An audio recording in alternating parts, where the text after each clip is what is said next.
তো এখানে কি নাস্তা বানাবো আপনাদের সাথে শেয়ার করি।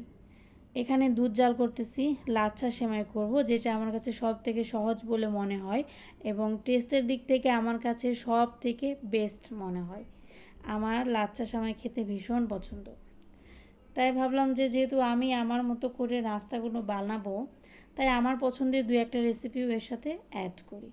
তো দুধটা সুন্দর করে ঘন করে জাল দিতে হবে, সাথে যদি একটু গুঁড়া দুধ মিক্সড করতে পারেন তাহলে তো কোনো কথাই নেই, তাহলে আরও দ্বিগুণ ভালো হবে খেতে। তো এক পাশে মিষ্টি খাবার করতেছি, আরেক পাশে ঝাল খাবার তৈরি করতেছি। ঝাল খাবারের জন্য রেখেছি সবজি আর ডিম দিয়ে নুডলস রান্না করব।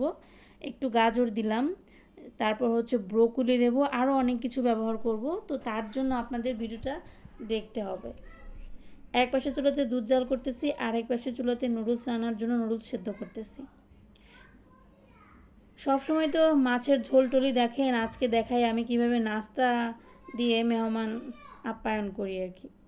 তো নুডলসটা সেদ্ধ করা আমার হয়ে গেছে। এটা একটু ঠান্ডা জলে রেখে দেবো যাতে বেশি সেদ্ধ না হয়ে যায়। তো এখানে একটু পেঁয়াজ কুচি ব্যবহার করব।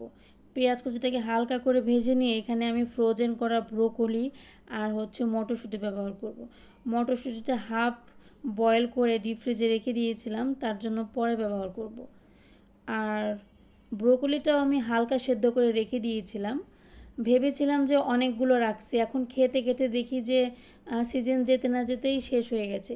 পরবর্তী বছরে আরও বেশি করে রাখতে হবে। সবজি পেঁয়াজ কুচি সুন্দর করে হালকা করে ভেজে নিয়ে এর মধ্যে ডিমটা ব্যবহার করলাম। আর ডিম একটু ভাঙা ভাঙা করে এর মধ্যে আমি এক প্যাকেট নুডলসের মশলা ব্যবহার করলাম। ডিম ভাজার সময় একটু মশলা দিবেন নুডলসের, তাহলে দেখবেন খেতে বেশি ভালো লাগবে নুডলসটা। তারপর হচ্ছে এখানে আমি মটরশুঁটি দিলাম আর সাথে দিলাম একটা পাকা টুকটুকে টমেটো, যাতে কালারটা দেখতে খুব ভালো লাগে। তো এখানে নুডলসটা তো আগে সেদ্ধ করে রেখেছিলাম গাজর দিয়ে, এখন এটা দিয়ে দেবো।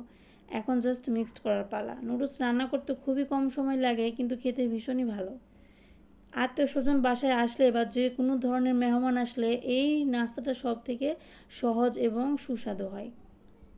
তো এখন হচ্ছে নুডলসের মশলা দিয়ে এটা মিক্সড করে নেব। আমি নুডলসে সবসময় তেল খুবই কম ব্যবহার করি, তার সাথে হচ্ছে সস টস আমি কখনোই খুব বেশি পছন্দ করি না দিতে। কেউ যদি খেতে চায় তাহলে যখন খাবে তখন একটু উপর দিয়ে দেবো, তা না হলে আমি কখনোই রান্না করার সময় ব্যবহার করি না। তো হটপটে রেখে দিলাম যাতে হালকা গরম থাকে।